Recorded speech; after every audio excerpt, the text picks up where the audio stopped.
as business owners, we often find ourselves complaining about the government. What are they going to do to us next? But they can be useful to us as well. And one of those avenues is the economic alliance, or whatever it may be called. But I know there's a lot of questions out there around how do we leverage government? How do we leverage the economic alliance, development or alliance? What can they do for us? What can economic development do to help our business? Today, we're going to get answers to those questions. Welcome to the KeyHire Small Business Podcast, where we cover the issues that help owners scale their small business. I'm Corey Harlock, creator of KeyHire.solutions, where we like to grow Texas small business with our talent, and I will be your host. Our guest today is John Marez. He's an elected official for over 20 years. He's worked with economic development, so we're going to get some firsthand information here. John's a small business owner, and he consults with government, profit, not-for-profit businesses and entities to help them do better. And he also is a former talk show host. He had a talk show host where he dealt with public affairs for almost 30 years. I think it was 28 years is how long he had that show going for. So, Matt, let's bring on John. John, how are you doing? Hey, doing great, Corey. Thanks for having me on. Awesome. So, government official for 20 years running here. How has your run in government been, and what is your draw to working in government? Well, it has, I think, the chance to help business in many ways. Obviously, you learn a lot from the inner workings, being there on the other side of the sausage making, right there, proverbial sausage making everyone talks about. But it's been informative because I've been able to be part of the solution, the direction that we've taken in our community. I lived in Nueces County, Corpus Christi area. And so there we have really worked on focusing on building up big business through corporations in their industry. For me, being able to get that experience and learn not only the best practices, but also be able to support it on the public policy side, I've seen the need from those who are coming in to ask in the community. We'd like to grow retain because there's competing communities that want to come and take those companies that have started off maybe in their areas. So it's a competitive process. So learning about that, seeing it firsthand, being part of the public policy side of deciding what rules or ordinances that should be put in place to help support that have really been part of my formal and informal education on this.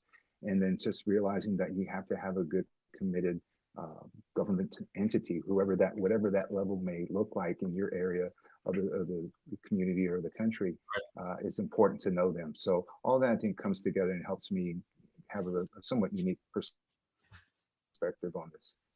Cool.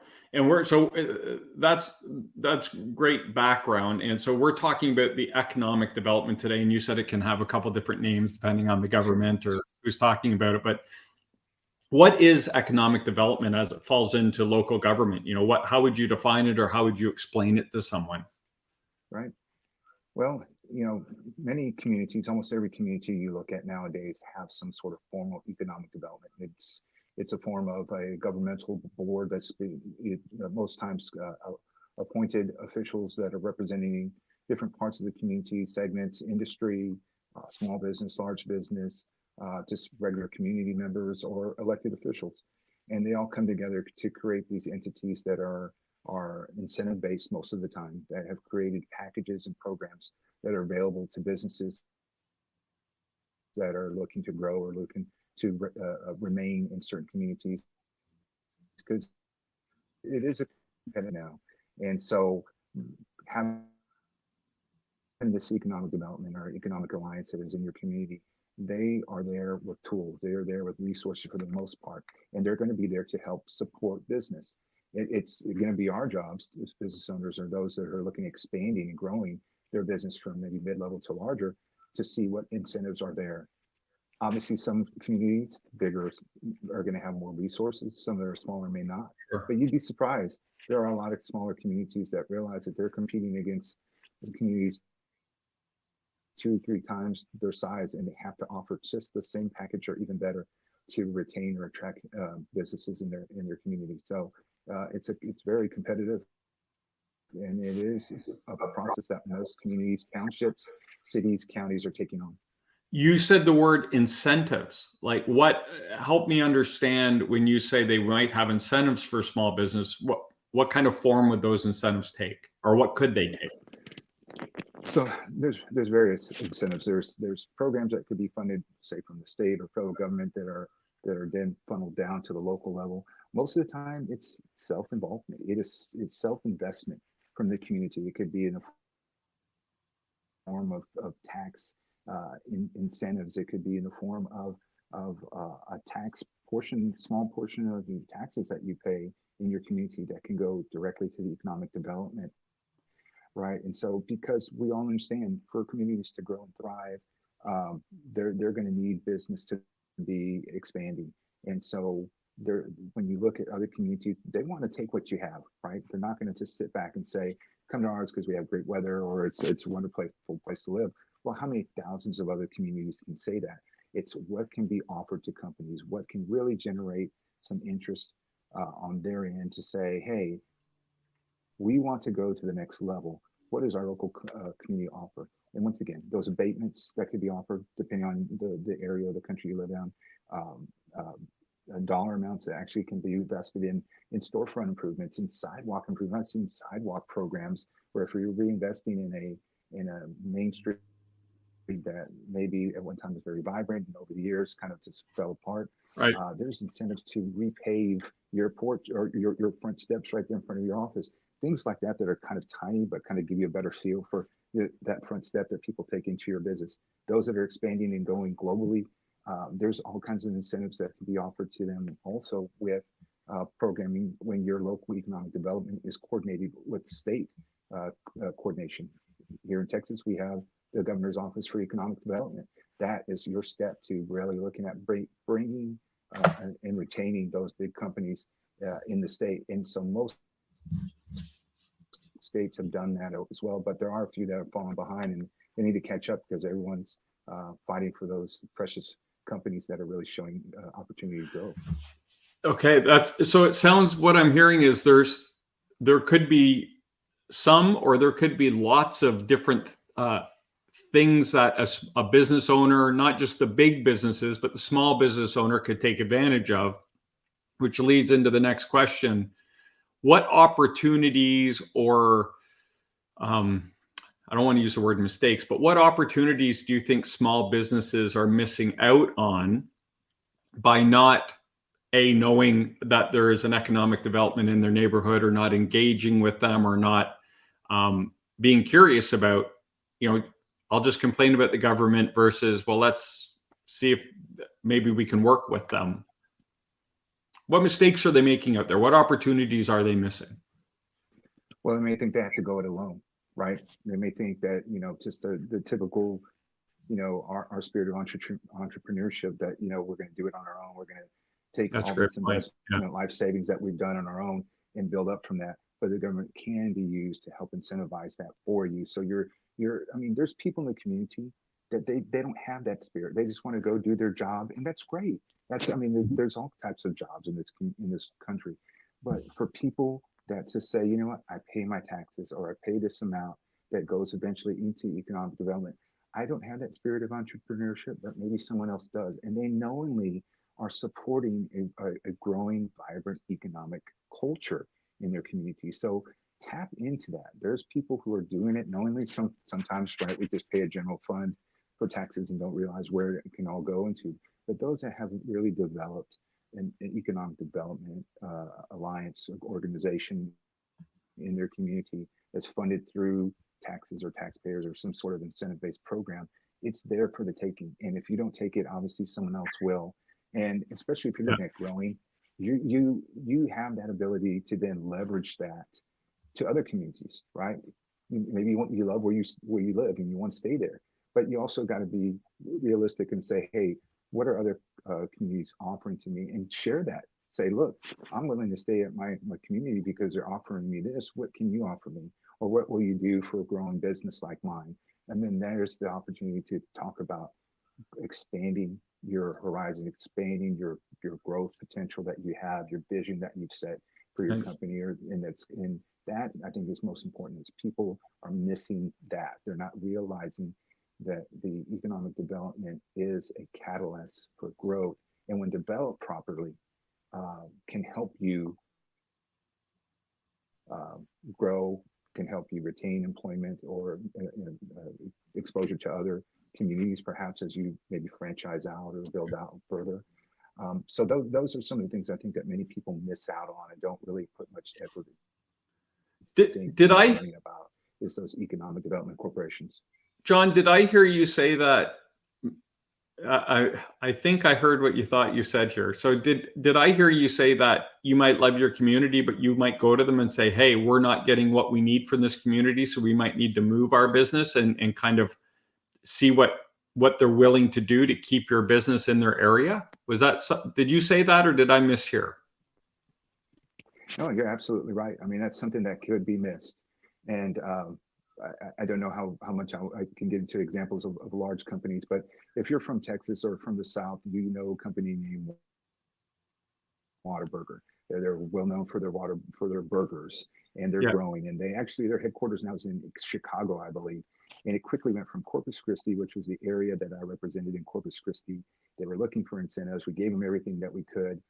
In the end, they moved up to San Antonio, then eventually I think to Dallas, and then now they're in Chicago, all within like a 10-year period. It was a pretty quick rise that they had, but it was all based on economics. And there were some other factors that I'm sure that were playing as well. But when you love, that was a hometown product that people just like religious about in their eating habits. And so those that are familiar with that understand that, right? I'm the burger all the way, man. I will tell you, it's my number one. Yeah, for sure. That's right. That's right. So that's I mean, that's a prime example I can think of, that our community did everything we could to keep them, and we offered them a great package. But in the end, I mean, we closed down the street for them because they wanted to close it down for better access and controlling, just to get to their headquarters that they had, all kinds of things that we offered. In the end, just, you know, when Right. you're competing against bigger communities, sometimes you just lose out. But we did everything we could. So all I'm saying is to your listeners out there is do everything you can to engage your local economic development, find out what they can offer. And if they're not doing enough, then make something of it. You go to those policy deciders there that are elected or appointed officials, and make sure that they invest in that, because it may still not benefit your business, but it's going to help the business environment in your community. Right. And I think that's what it's all about. The community picture, I think, is greater than the individual business, because the stronger the community, the whole rising tide raises all boats kind of mentality. Absolutely. So, as you know, we always like to angle it towards the small business owner, and obviously they don't have the leverage of a Whataburger or you know, these big things, but they are in most senses the cornerstones of the community or of their area. You know, they might just kind of go along and do their business and think, like, we're just here, it's an affordable place to be, we can produce or run our business kind of unbothered. But what I'm hearing is, you know, there could be more ways that they, like, once you tap into the government, there could be lots of things there. But I think maybe one of the questions they have is, I don't have time to do that. It's going to take forever. And so what would you say to that business owner who's like, sure, I'll go to the government, I'll have to fill out 100 forms, it'll take 3 years to get anything done, and will it be worth it? Is the juice worth the squeeze? Right. And it depends on what's set up for you, right? What's already existing there. That's why I'm saying some of it may have to kind of be developed and nurtured by you if you're not seeing that kind of support or that. So they would have to be committed. They would have to be committed to kind of, if it's a unique thing, to spearheading that program and kind of driving it and pushing if it were important to them. Absolutely. And it doesn't have to be just government, right? It could be a public-private partnership, some sort of alliance or a group that could be created that doesn't have to be all about just government providing that. So, you know, once again, with our spirit of business and looking at other opportunities, we can make this happen for us, for ourselves to take advantage of, or for, like I said, those in the community. But in the end, going back to like the Waterbury example I gave, they started off as a small business, right? Yeah. They skyrocketed over a matter of decades, but that's the potential, right? And they kind of did that all on their own. But in this day and age, once again, competing with all these other communities, there's it would be hard to find communities. Maybe if you find some that are really smaller or very limited in what they're offering as far as levels of government service. But there are going to be something that could be tied into your chamber of commerce, something tied into your city hall or your county courthouse, or some sort of combination of local government, what that looks like to you in your area of the country. That is where you could tap into. And many times you're going to find various levels of development. You're looking at tax abatements. You can get that depending on where you live. Tax abatements for your schools and others. Those are for bigger companies, but it depends.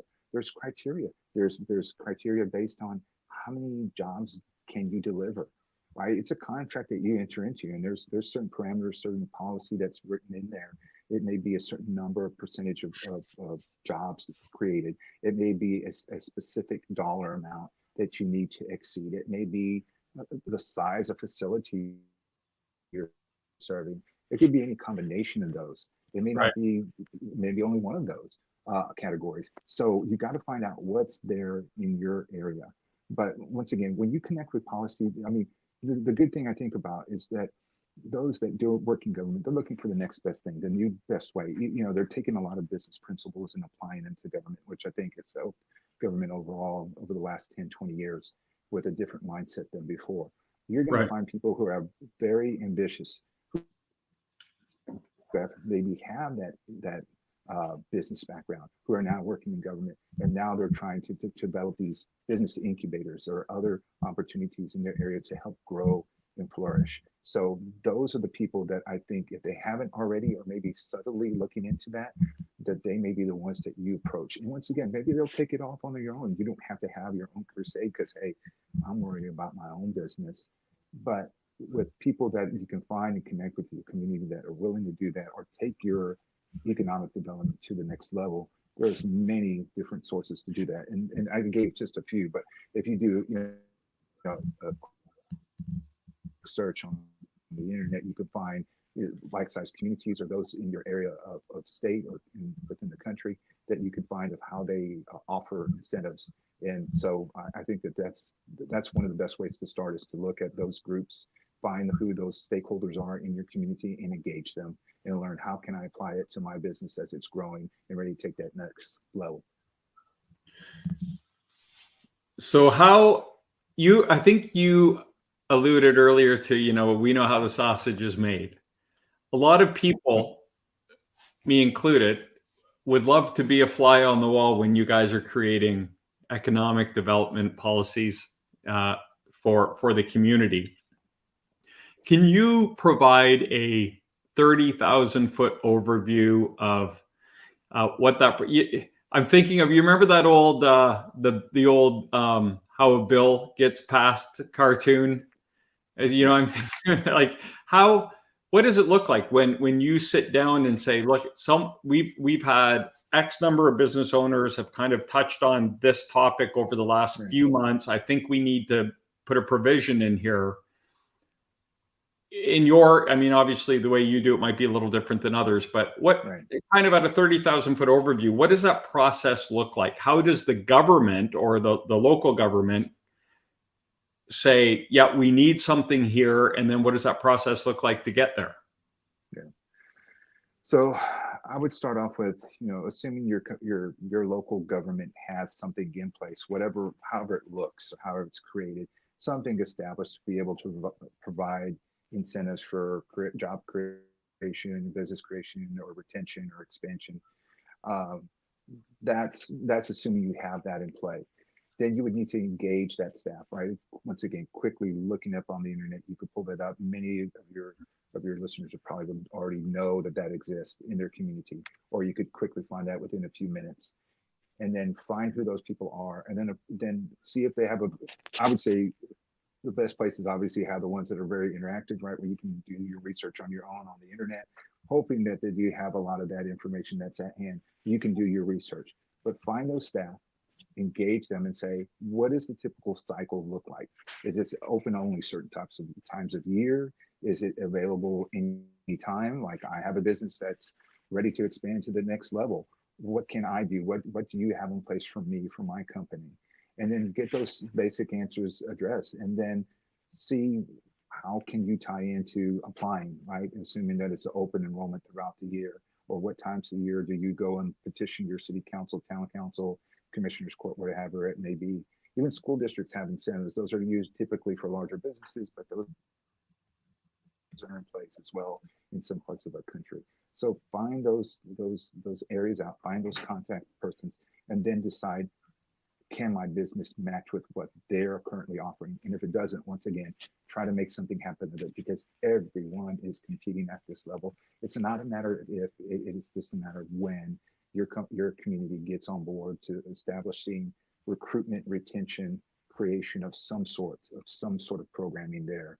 And so that's the best way to do, is to approach them, to find out what the process is to apply, and then see, what is your vision, what are your plans, do they coincide with what's available out there? And if they do, then it's a quick, easy marriage, and then you can start matching up with them and then finding what the incentives are, and work through that contact person or staff, and work with them to help establish the checklist that needs to be completed to be able to fill out an application, get it before the board politic, whoever that is, and then they hopefully will, select your group, your company. So that's kind of the easiest way to go about it, is to kind of just do a little bit of research, see if it's there, and then see at what levels do they compete. And I tell you, it's still an evolving program. Even the best of them are still looking at how can they incentivize. And many communities now, Corey, are looking from going from bigger incentives to the large companies to, hey, we want to invest in more of the mid-sized companies, because that's where the growth is, that's where the retention is, that's where you can create a job market that you want. And that's what I think is being missed by so many communities. But I am seeing those trends happen throughout the country as I kind of go spot checks of my favorite organizations throughout the country, the different, like, small, mid-level, and large size communities, to see what they offer. And you'll see that that's where the growth is. It's those mid-size companies, or the small ones, ready to take that step to the mid-size in all areas, right? And it doesn't have to be industry production. It could be anything, e-related, anything with just creating any kind of product. There are plenty of communities that are offering packages that can match large cities, just because they want you. They want you to come there and live there and establish reestablish their communities. I think a lot of the view has previously been, if we can get a big employer, then that will bolster all of the surrounding area and all those companies. I mean, I'm originally from a town called Oshawa, Ontario, which is outside of Toronto, Ontario. And our claim to fame was we had 3 GM factories, right? Our motto was the city that motivates Canada.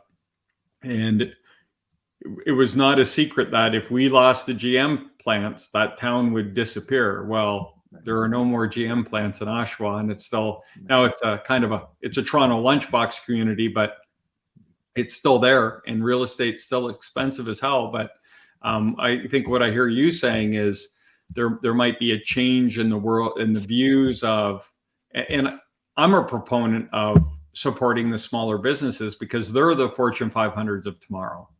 And so by going after those small, medium companies, building maybe a grassroots program and helping those companies grow, if you don't have a major main employer, but it's kind of doing it by committee, having these companies all grow together. And as they grow together, they will create more jobs and more demand for jobs and more businesses around them, because it'll bring more people in, and you're kind of growing the communities and the economic development and the stability of the community more organically, versus just trying to get one big player to come in and kind of prop everyone up.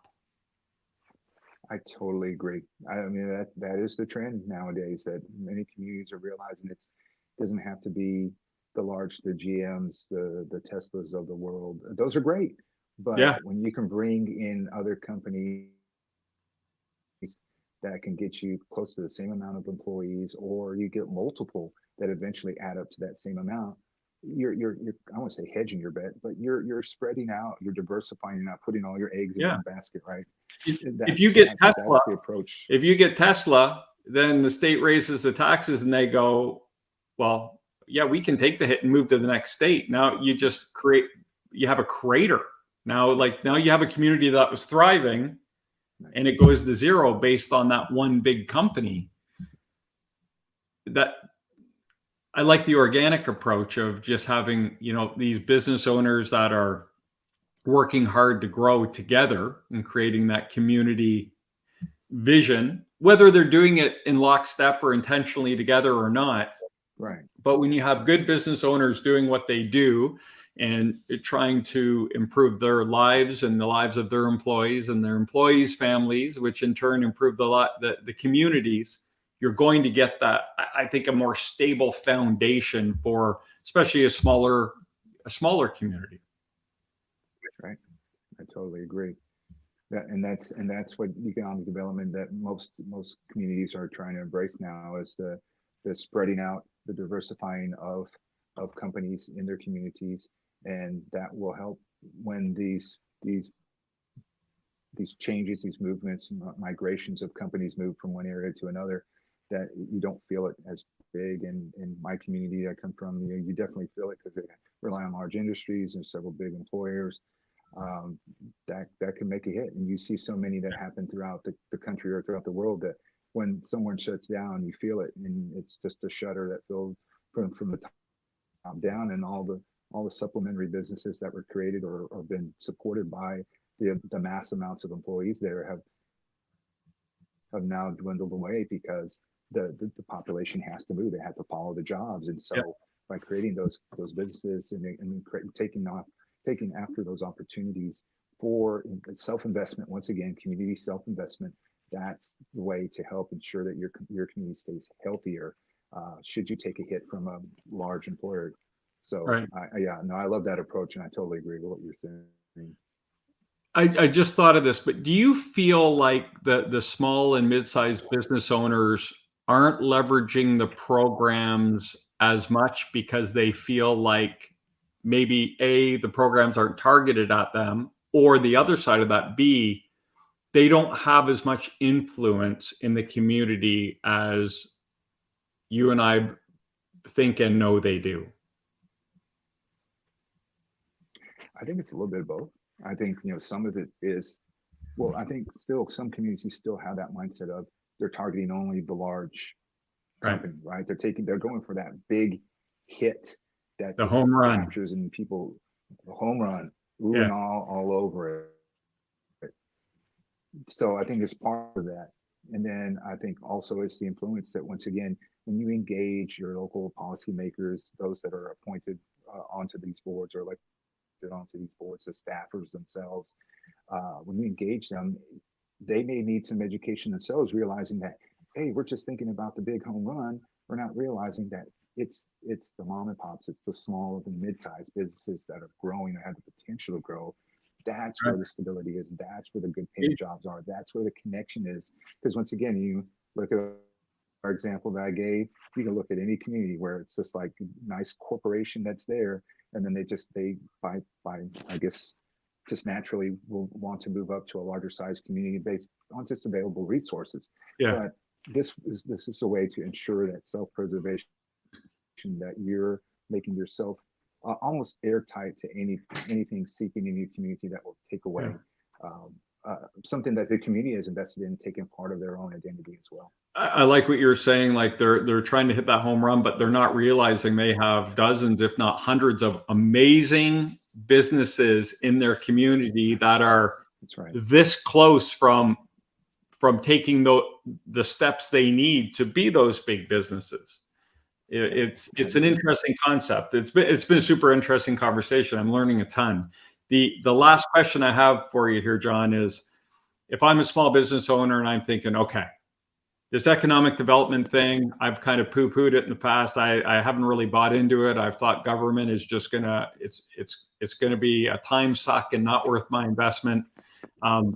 what kind of one, two, what are the first, second, third steps they should be doing? And you kind of danced around it a little bit before, but let's revisit it.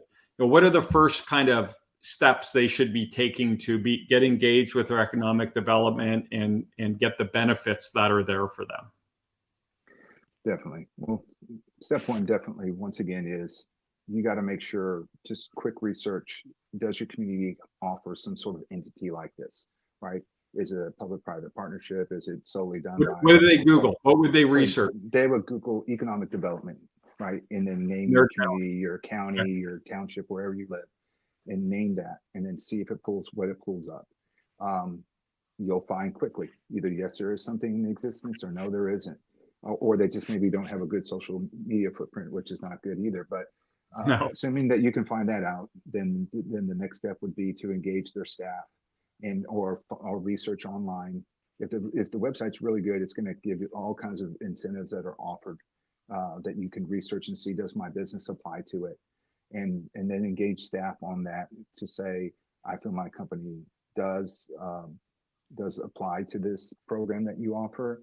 How can I find out more? What can I do? Is this on a calendar basis? How is the open enrollment for these programs? And finally, obviously apply. But you got to make sure that in that if you don't have this in place, if you have only maybe a small growing economic development group, then get engaged with them, with those policy makers, to make sure that they're incentivizing at the right level.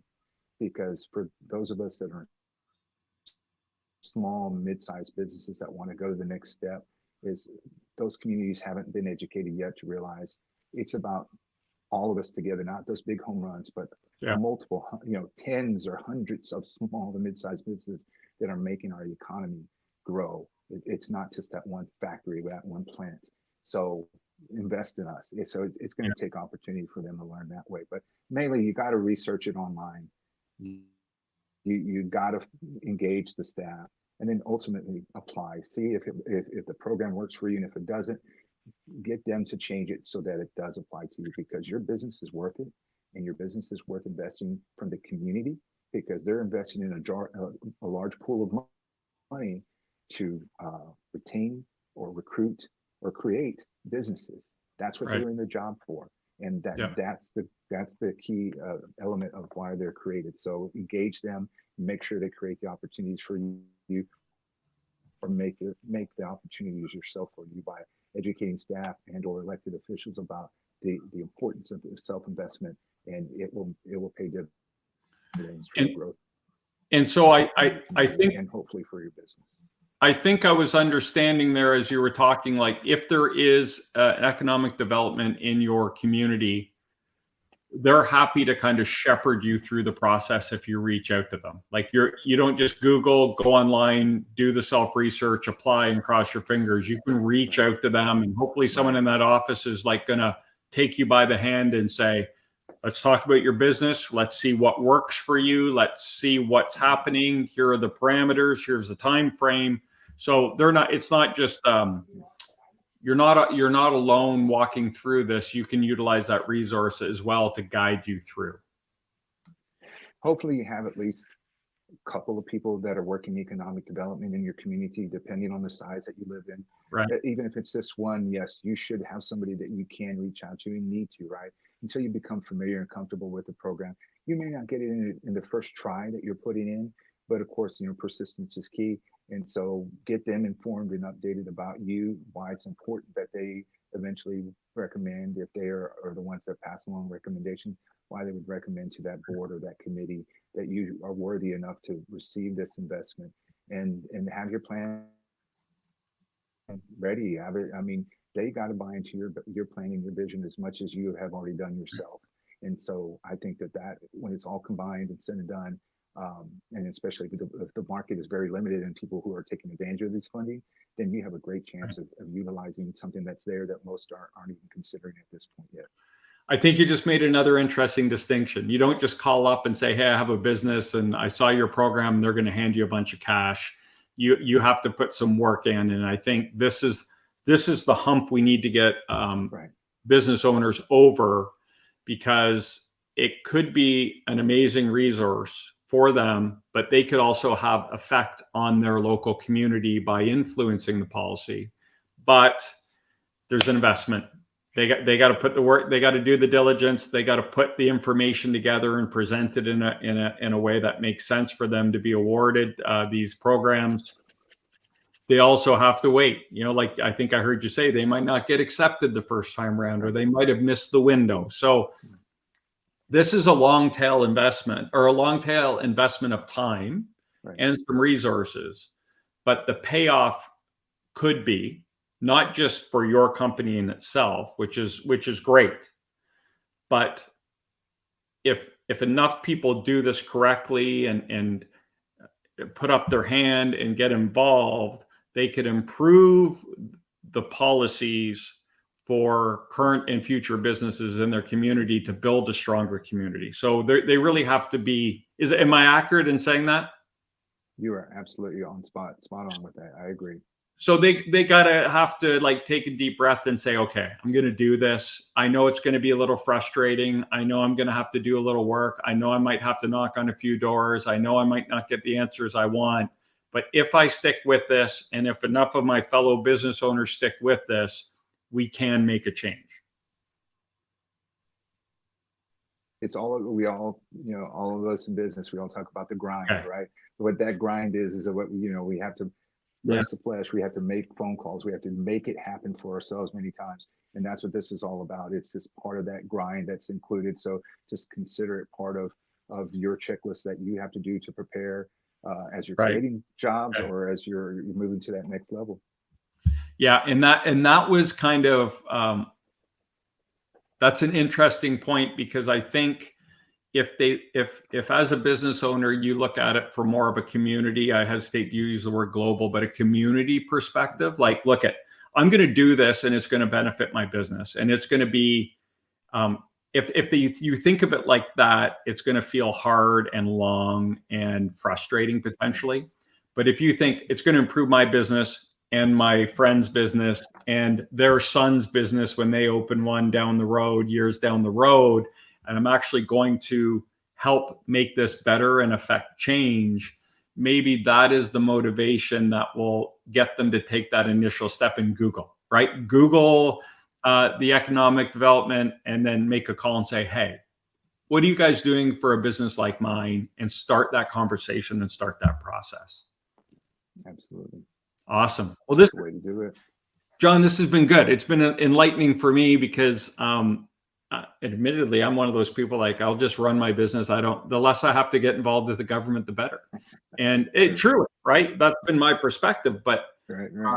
And as you and I both work with small business owners, and we always want to be able to, whether it's in my scope of expertise or not, be able to provide them resources. And there are a lot of business owners out there. I get to work with them, and I'm sure you do too, that they want to run a great business, but they also give a shit about the community and want to create a better community for their employees and the families of their employees and future generations, and have big hopes and dreams for their companies. And I think this is just one more tool they can put in their tool belt to help them get there.